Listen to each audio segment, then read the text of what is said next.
दोस्तों आज जो कॉमिक्स हम पढ़े हैं उसका नाम है बेताल 25 2। और इस कहानी का नाम है ईमानदारी बड़ी या बेईमानी। तो पढ़ते हैं इसको। विक्रम ने बेताल का पीछा नहीं छोड़ा।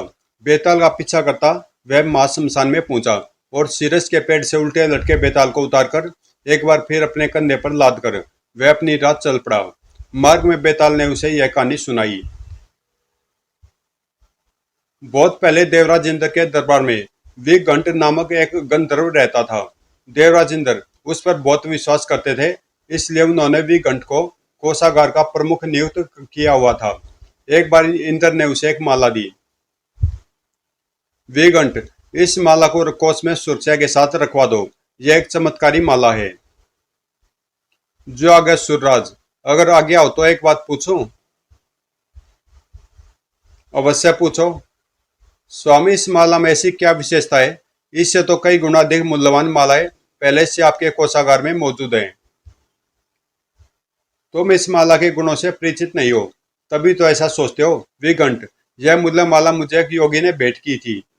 मैं समझा नहीं स्वामी।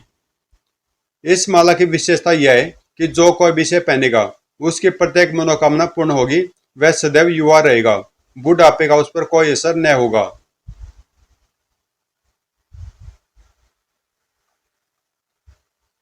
तब तो वास्तव में ही यह मूल्यवान माला है। मैं सावधान से कोषागार में इसे रखवाई देता हूँ।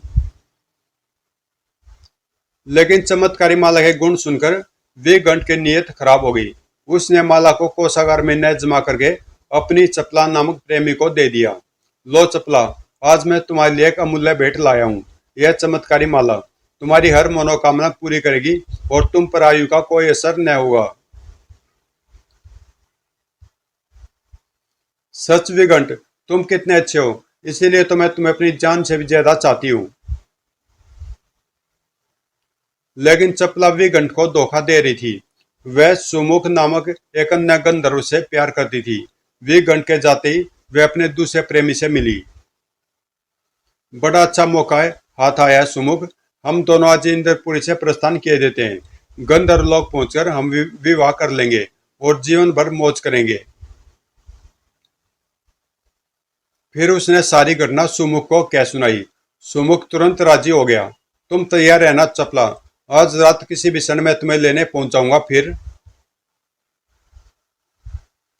परंतु चपला और सुमुख ऐसा न कर सके। अमरावती की सरहद पर वे दोनों देव रक्षकों द्वारा पकड़े गए और इंद्र के सम्मुख प्रस्तुत किए गए। सूरराज, गंधर्व जाति का यह युवक और यह स्त्री सीमा पार करके भागने की कोशिश में हमने पकड़े हैं। हमें संदेह की शायद ये दत्तों के भेदिए हैं।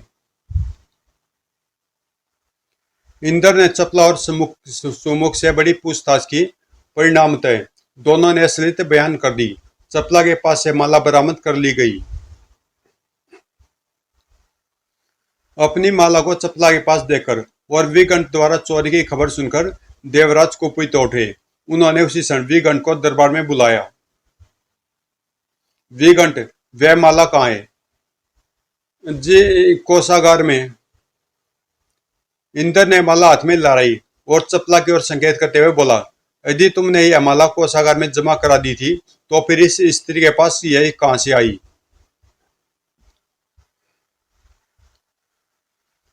विकर्ण का खून खुश्क हो गया।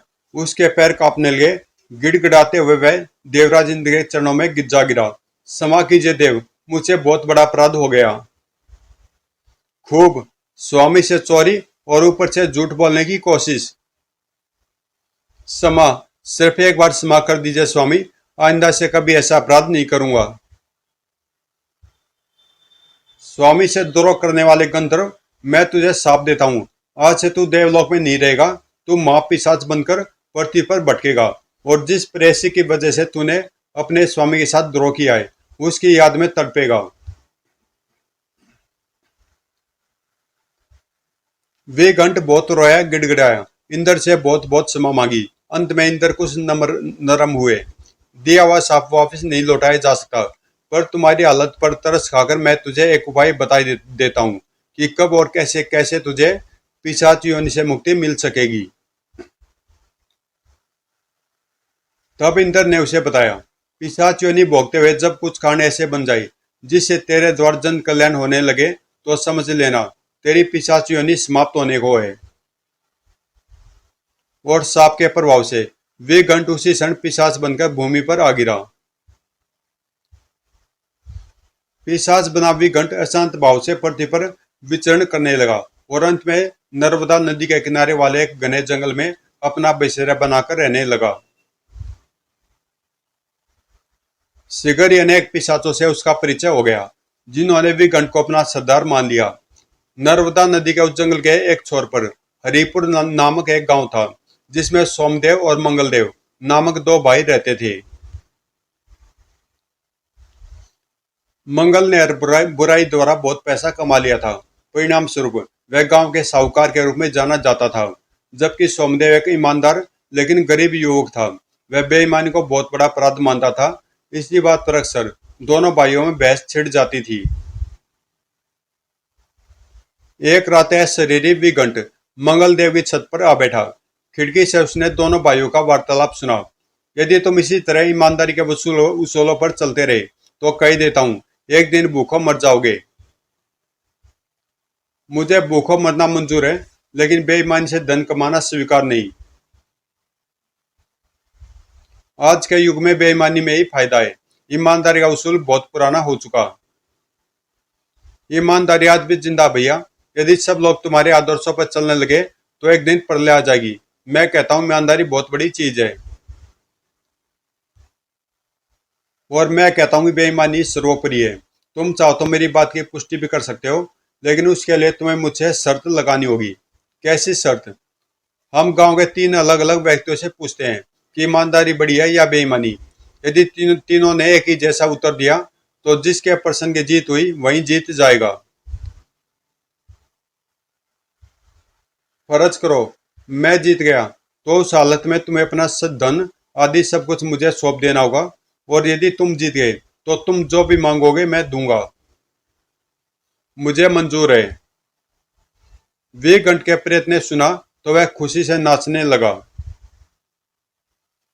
दोनों भाइयों ने बारी बारी से गांव के तीन अलग अलग व्यक्तियों से अपना अपना प्रश्न पूछा।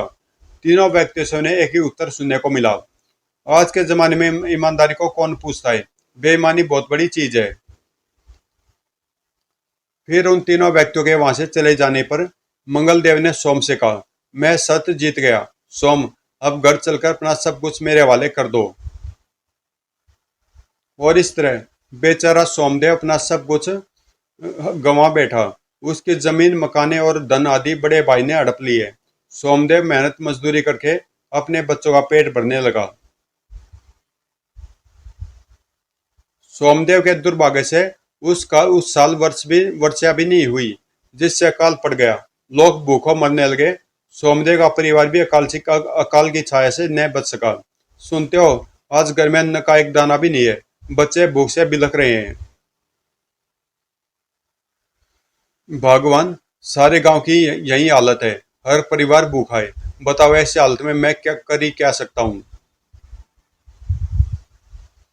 तुम अपने बड़े भाई के पास जाकर एक बोरा अन्न मांग लाओ। उसका घर तो अन्न से भरा पड़ा है।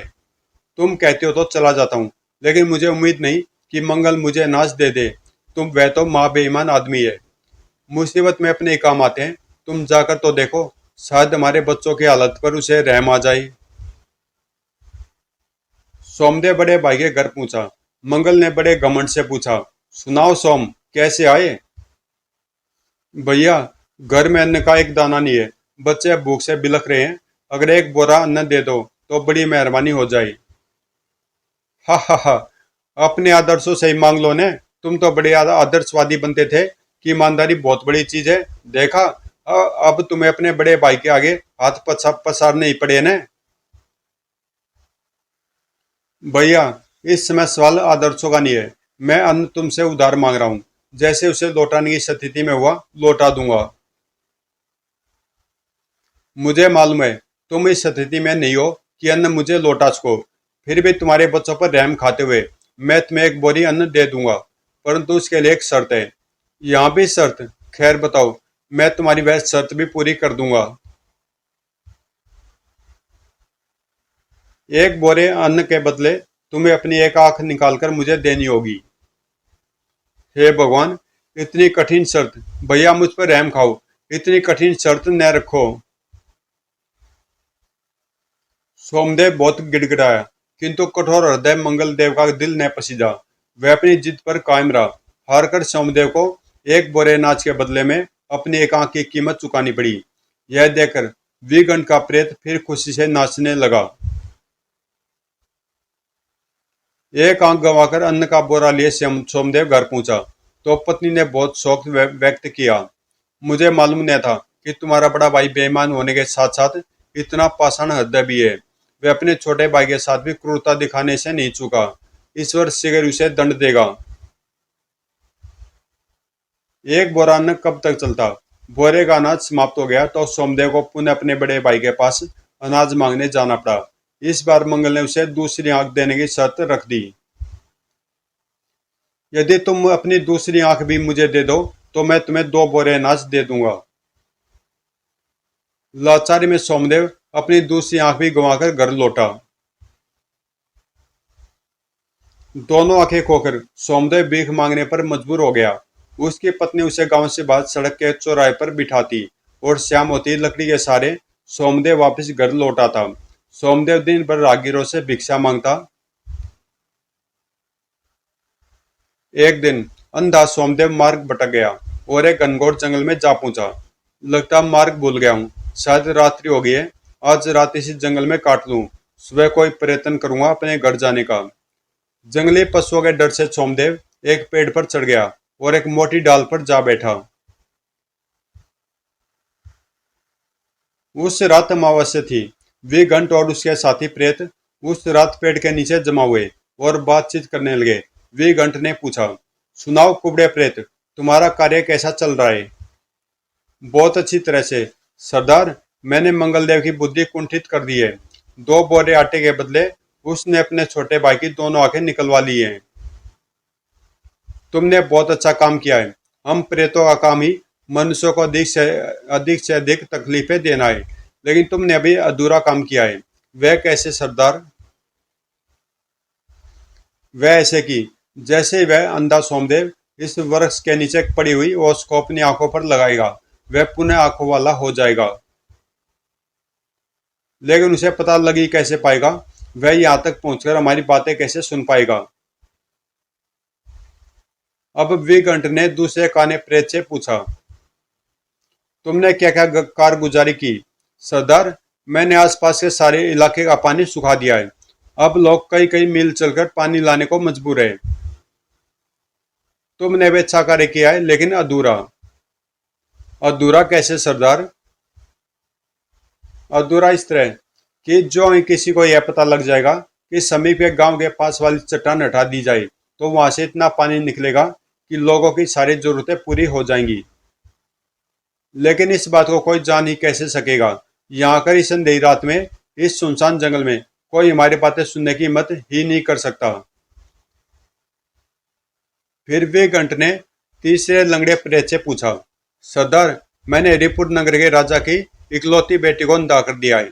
अब राजा अपनी बेटी का जितना भी चाहे इलाज क्यों न करा ले, उसकी आंखें कभी ठीक नहीं होंगी। तुमने क्या क्या किया लंगड़े प्रेत? तुमने भी समझदारी का काम किया है, लेकिन तुम्हारा काम भी अधूरा है। वह कैसे?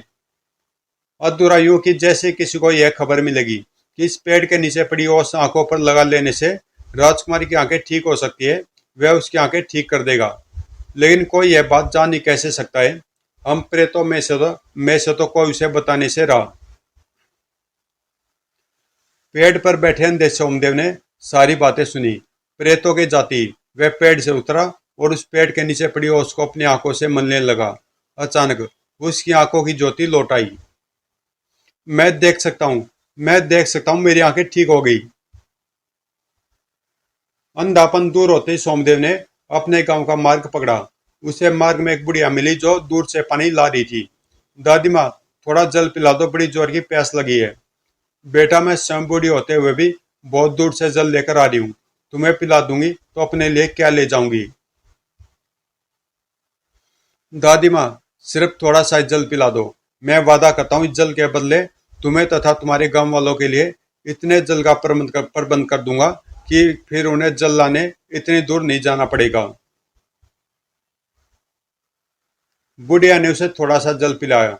जल पीने के बाद सोमदेव बुढ़िया से बोला, दादी माँ, अपने गांव वाले से कहो कि मैं एक ऐसी जगह जानता हूँ जहाँ जल का था भंडार है। यदि वे लोग मेरी मदद करें तो उन सभी के लिए जल का प्रबंध हो जाएगा। हर्षित होती बुढ़िया अपने गांव गई और गांव वालों से सोमदेव के बारे में बताया। सुनकर सारा गांव सोमदेव के साथ हो लिया। हम तुम्हारे कंधे से कंधा मिलाकर काम करेंगे भैया।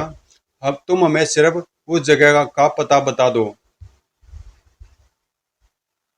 सोमदेव प्रेतों की बताई चट्टान के निकट गया। उसने चट्टान खोजी और फावड़ा चला दिया। अनेक लोग इस काम पर जुट गए।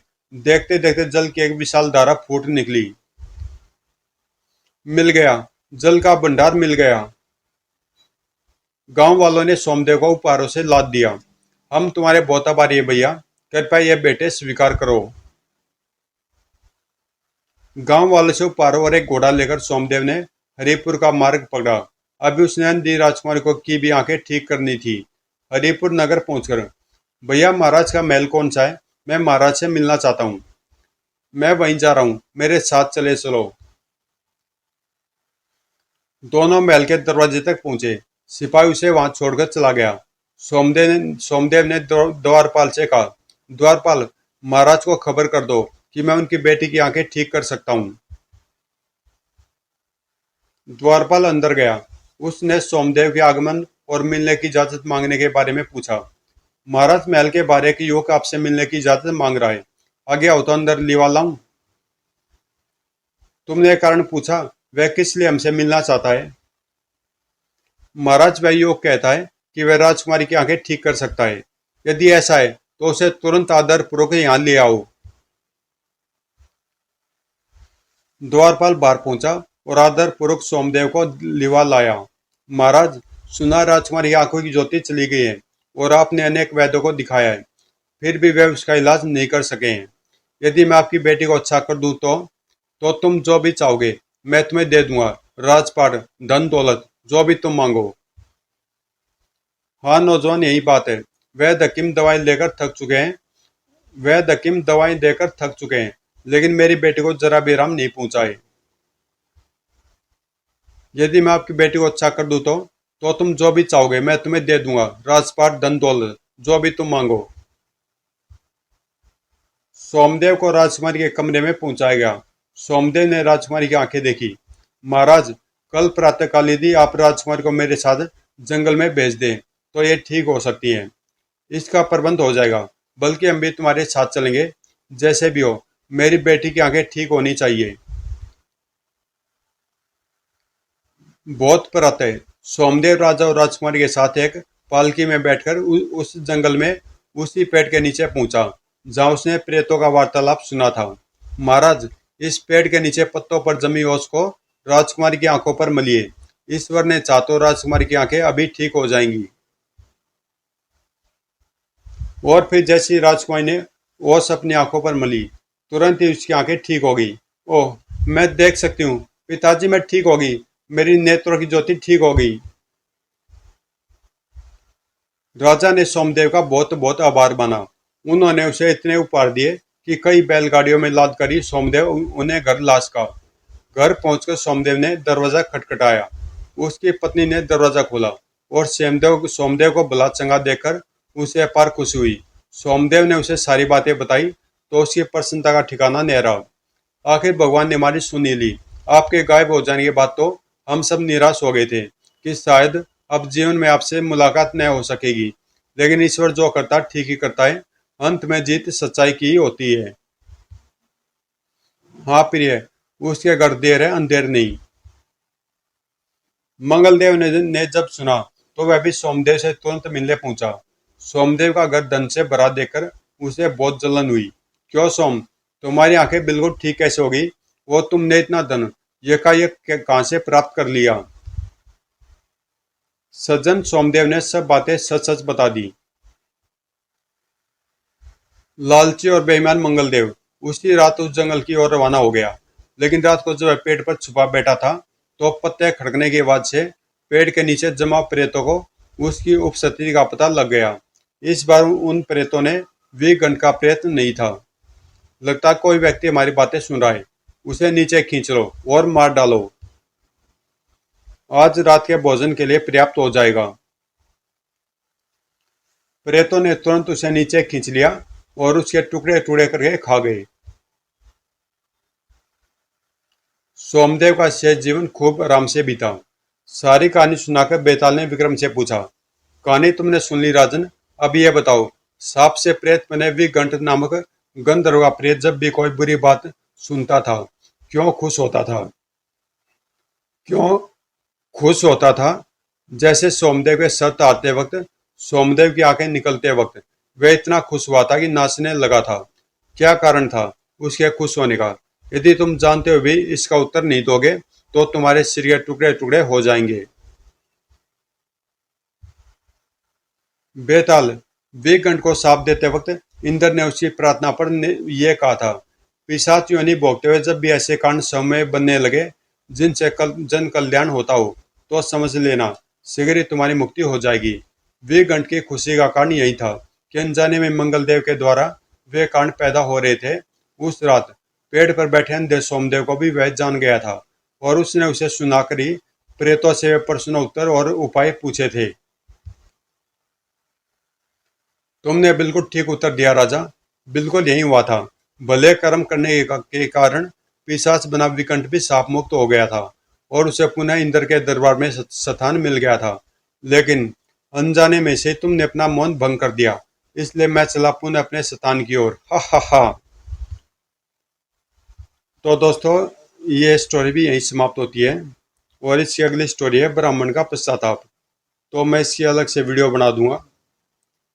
तो मिलते हैं इसके अगले पार्ट में।